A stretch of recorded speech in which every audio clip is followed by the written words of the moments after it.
Hi, and welcome to today's Daily Chronicle. Today is April 6th, 2026. NASA's Artemis II craft meets the launch pad ahead of crewed lunar orbit. The NASA spacecraft set to take Americans on a journey around the moon. As part of the agency's Artemis II mission reached its launch pad on Saturday evening at the agency's Kennedy Space Center in Florida. The integrated SLS Space Launch System rocket and Orion spacecraft, which will hold the 4 astronauts flying the mission, arrived at launch pad 39B just before 7 p.m. The 4-mile trek to ferry the 11 million pound rocket stack from the vehicle assembly building took nearly 12 hours. The goal of the Artemis program is to eventually send Americans to the moon for the first time in more than 50 years, with the long-term goal of achieving missions to Mars. The architecture you see behind us here with the SLS and the Orion spacecraft is just the beginning, NASA's director, Jared Isaacman, told the reporters early Saturday. Now, over time, launching missions like this, we are going to learn a lot, and the vehicle architecture will change. And as it changes, we should be able to undertake repeatable, affordable missions to and from the moon. The lunar launch could be staged as early as February 6, depending on team and rocket readiness. The craft's 4 astronauts, Christina Koch, Victor Clover, Reed Wiseman, and Canadian Space Agency astronaut Jeremy Hansen, will first orbit Earth before traveling around the moon. The journey is expected to take 10 days. The launch of Artemis II follows the original Artemis launch, which sent a crewless craft into space in 2022. What the lunar orbit would teach its onboard scientists, Isaacman said, is what's going to enable missions like Artemis 100 and beyond, adding that he hoped the mission would inspire future generations of astronauts as well. Why are we doing this? We are doing this to fulfill a promise to the American people that we will return to the moon. More teens are getting hooked on gambling. Parents say it often goes undetected. Kim Freudenberg, a longtime teacher in San Francisco, knew that raising 2 boys meant a lot of hard conversations. She warned them about all the usual dangers: drugs, alcohol, sex, social media, riding a bike without a helmet. Never once did I even think that I needed to say gambling, she recalls.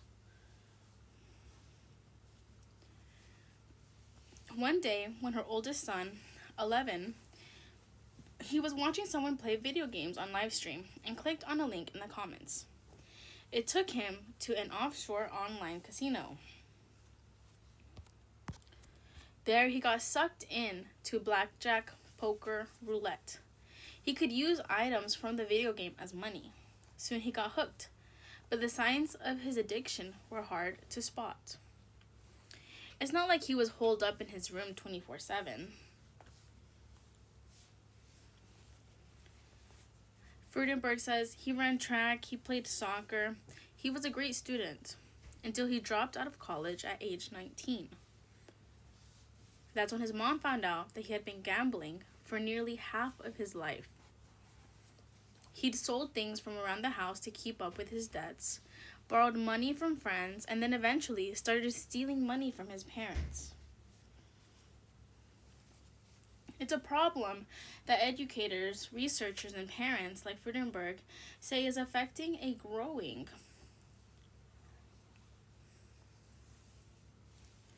number of young people, most of them boys. A recent national survey from Common Sense Media found that 36% of boys aged 11 to 17 in the U.S. have gambled in the past year. It's a lot of kids, says Michael Robb, the head of research at Common Sense Media, a nonprofit that promotes digital safety for kids. A third of kids is a lot of kids. He notes that playing fantasy football with friends or making a March Madness bracket may be harmless. It could, for example, help strengthen male group friends.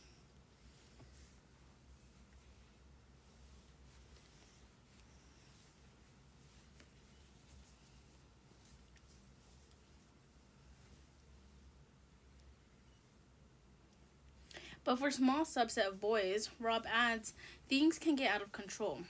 They're not all going to have problems, but given how much things have changed in the last couple of years, the way some kids are engaging in gambling behaviors is already flashing red signs. It's not just teens. Gambling has soared in the U.S. since a key Supreme Court ruling in 2018 allowed states to legalize sports betting. That opened the floodgates from one state back then to 38 in 2024. Before that decision, Americans spent $4.9 billion annually on sports betting.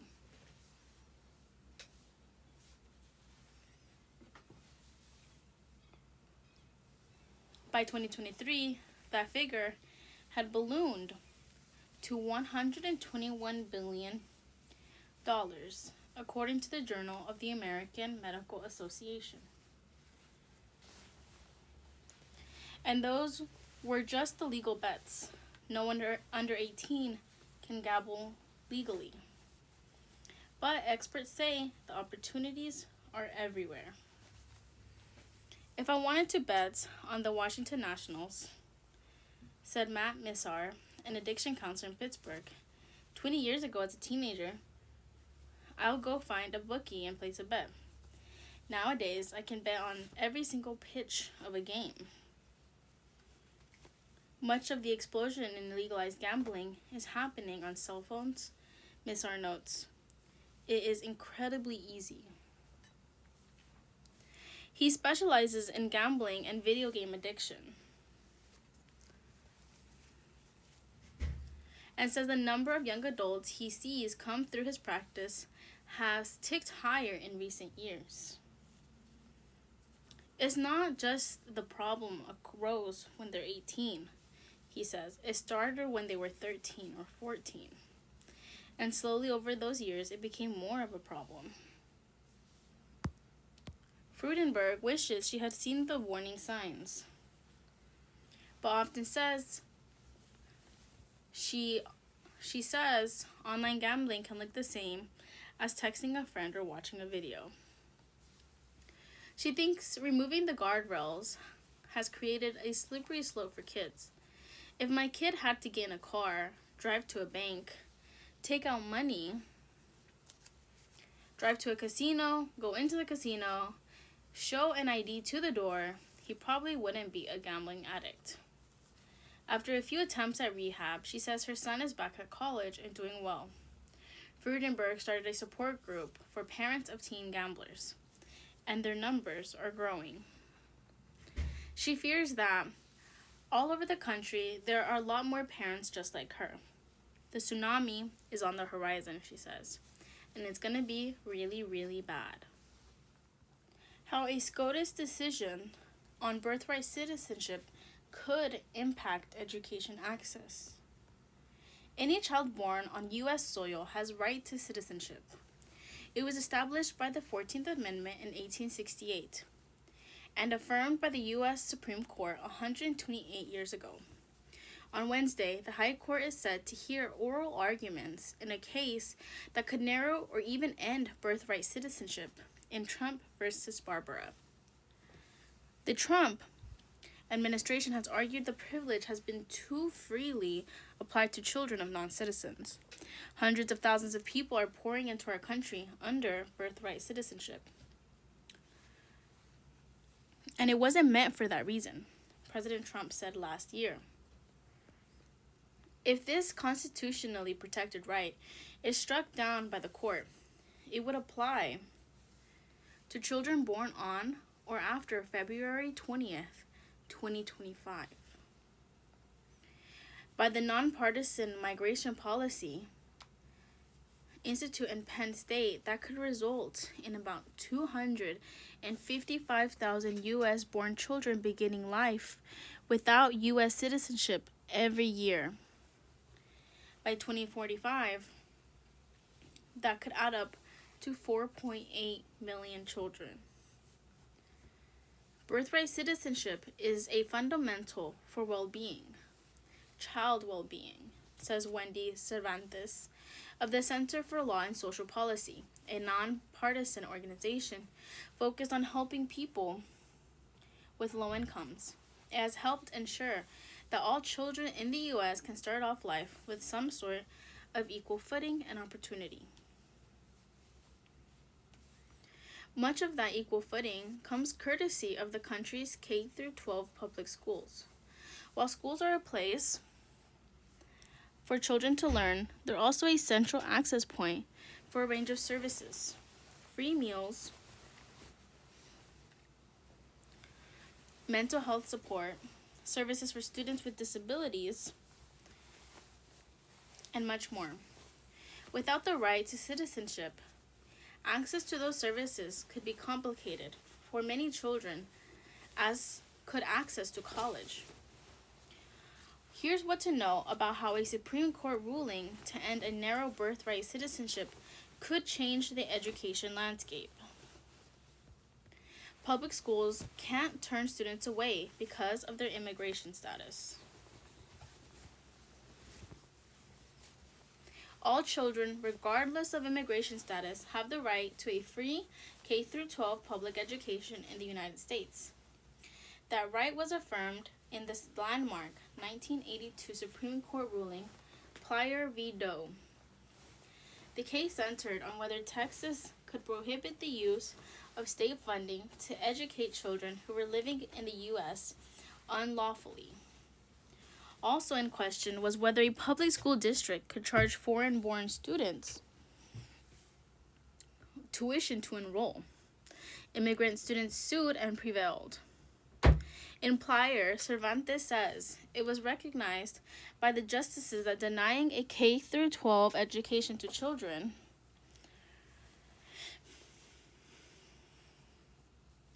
a basic education would create a permanent underclass in our society. Because of this decision, school districts are not supposed to collect immigration data on their students or their families.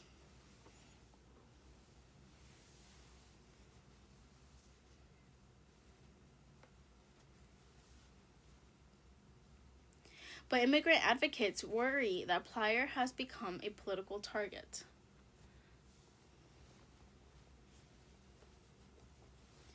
The conservative movement has made very clear their intention to overturn Plyer v. Doe by even providing a playbook to state legislators to help make that happen, says Alejandra Vasquez Barr, a co-founder and director of the National Newcomer Network, which advocates for recently arrived immigrant students.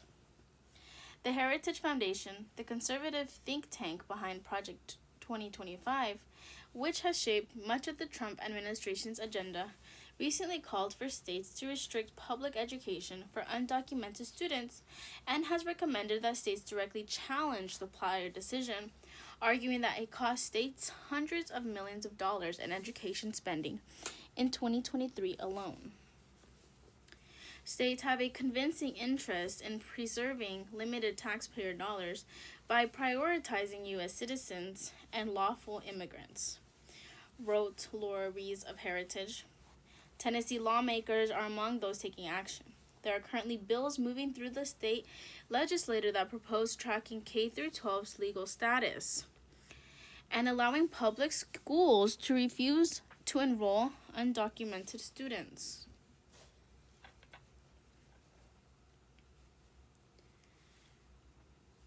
Several other states have also proposed legislation that directly or indirectly threaten Plyer.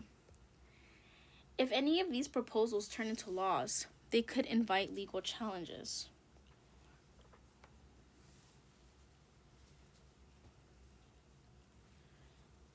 And ultimately reopen the question of whether immigrant children have the right to a public education. A right to education doesn't mean families feel safe sending their kids to school. Immigrant enforcement efforts can take a toll on school attendance. NPR News reported that after heightened federal immigration presence in Minnesota earlier this year, some districts experienced a 20 to 40% increase in absences. And that trend predates the Trump administration. Researchers at the Hoover Institution, a conservative think tank based at Stanford University, found that immigration rates in January 2025 school districts in California's Central Valley had a 22% increase in absences.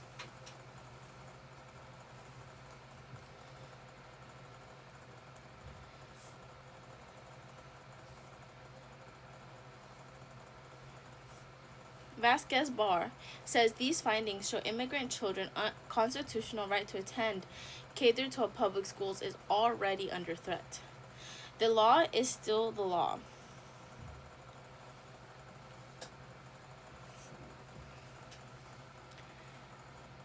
Children can still go to school. Now, we know that is being complicated at this moment by immigration enforcement around schools, she says. The birthright citizenship issue complicates that even further. Sofia Rodriguez, a professor of education policy at New York University, has been studying the impact of immigration enforcement on school attendance. She says that she had heard reports of constant fear, anxiety, and stress from immigrant families concerned about sending their children to school.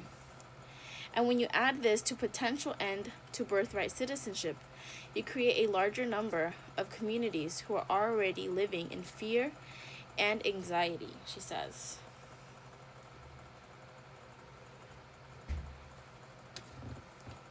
Some studies have shown that historically, when there is a rise in local immigration enforcement, fewer Hispanic students enroll in nearby schools, which can disrupt their education and affect school funding. In most states, public school districts receive funding based on daily student attendance and overall enrollment. This comes as many school districts are already facing enrollment declines. Students with disabilities could fall through the cracks. For many children, schools are the first point of contact with public services, such as nutrition programs, healthcare, language, learning, and counseling. This is especially the case for immigrant families, says Rodriguez of NYU, are often the one social institution or public institution that immigrant families access. They are also often the first place children's disabilities are identified, and where those students can tap into the services they need to be successful. The Individuals with Disabilities Education Act, IDEA, is the central special education law that guarantees all disabled children the right to free, appropriate public education. So those are things that aren't going away or changing based on immigration status, says Ann Dyer, a professor at Georgetown University Center for Children and Families.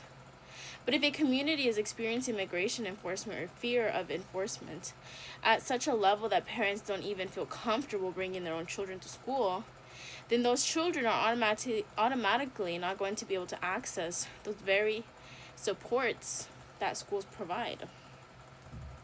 Schools also rely on state and federal Medicaid dollars to pay for services like physical, speech, and occupational therapy.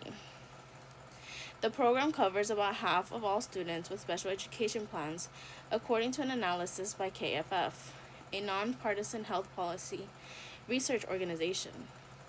Medicaid funding also makes up a significant portion of public school budgets. The U.S. Education Department reported in 2024 that Medicaid sends schools between $4 billion and $6 billion annually. Even if a school can't potentially provide a type of service, they're probably going to be a broker to those resources, says Rodriguez. However, Medicaid is typically limited to U.S. citizens and people with other qualifying legal statuses. If birthright citizenship is eliminated, U.S.-born children who would have previously been citizens may no longer qualify for Medicaid. For any of those children who have disabilities, schools would still be legally obligated to serve them under IDA, but they would have to find a way to replace the lost Medicaid funding.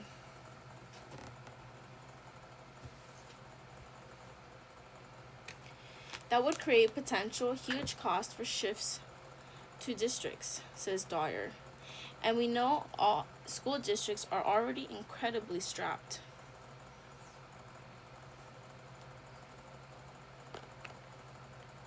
Paying for higher education would get a lot harder. While the law currently provides a K-12 education for all students, the same is not true for higher education.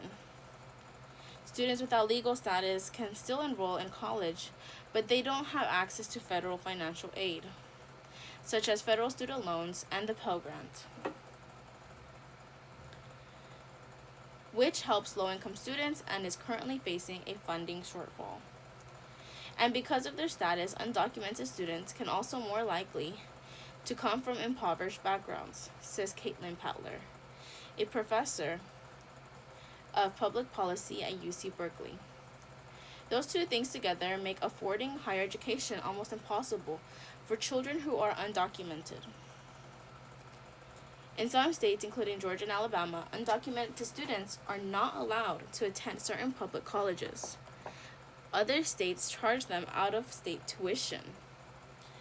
Patler says research shows U.S. citizenship is directly tied to opportunities that increase a child's educational attainment.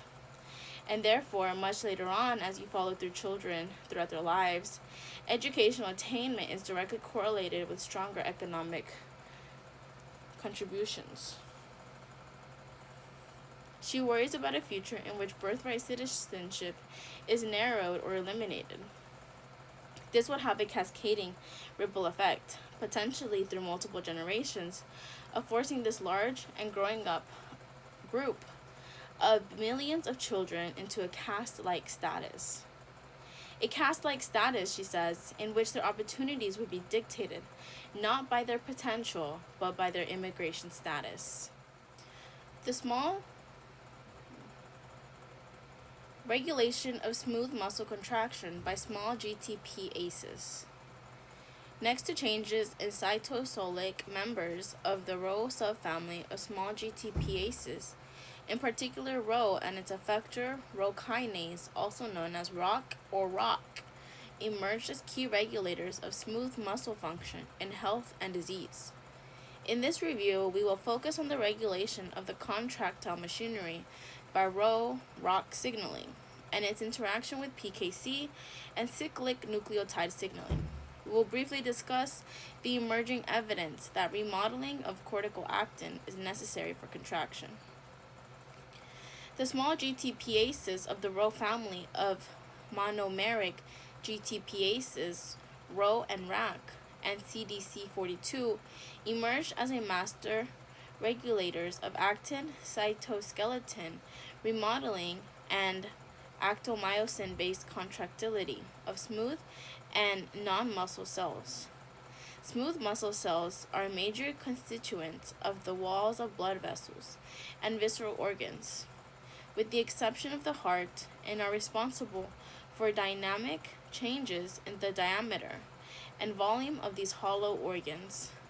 Being a major player in the regulation of smooth muscle tone, Rho, in conjunction with its effector, Rho kinase, also known as ROC or ROC, is essential for such diverse organ functions like regulation of arterial and pulmonary blood pressure and local organ blood flow, airway resistance, and the passage of food through the gut, to name a few. By regulating the contractile state of endothelial and epithelial cells lining the walls of blood vessels and visceral organs, Rho family proteins are also important determinants of their barrier function, which regulates the controlled transport of fluid and immune cells across the walls of these hollow organs. Many of these functions involve not only myosin II based contractility, but also the dynamic rearrangement of the actin cytoskeleton, as well as the regulation of gene expression. To fulfill these diverse functions, often several members of the Rho family with their specific regulatory proteins have to cooperate in this scenario. Individual members can be considered as nodal points in complex signaling networks that sort up incoming environmental cues, distributing them to a subset of distinct intracellular signaling cascades to allow for the appropriate specific cellular answers. Not surprisingly, dysfunction of Rho signaling has been observed in such diverse pathologies like systemic and pulmonary hypertension, asthma, pulmonary fibrosis, erectile dysfunction, and vasospasms following subarachnoid hemorrhage. The focus of this review will be on the regulation of smooth muscle tone by Rho and Rho kinase, ROC. In the following called ROC, we will touch the other GTPases when relevant within this context. As regards targets of Rho and ROC, we will concentrate on those directed toward the contractile machinery regulating its activity. The general aspects of signaling by Rho family GTPases has been addressed by several excellent reviews. For in-depth coverage of signaling in smooth muscle, the reader is referred for more comprehensive reviews. A note on a nomenclature used in this review: the term Rho family proteins will be used when we refer to Rho, RAC, and CDC42 in general, whereas Rho or Rho proteins is reserved for Rho A proper.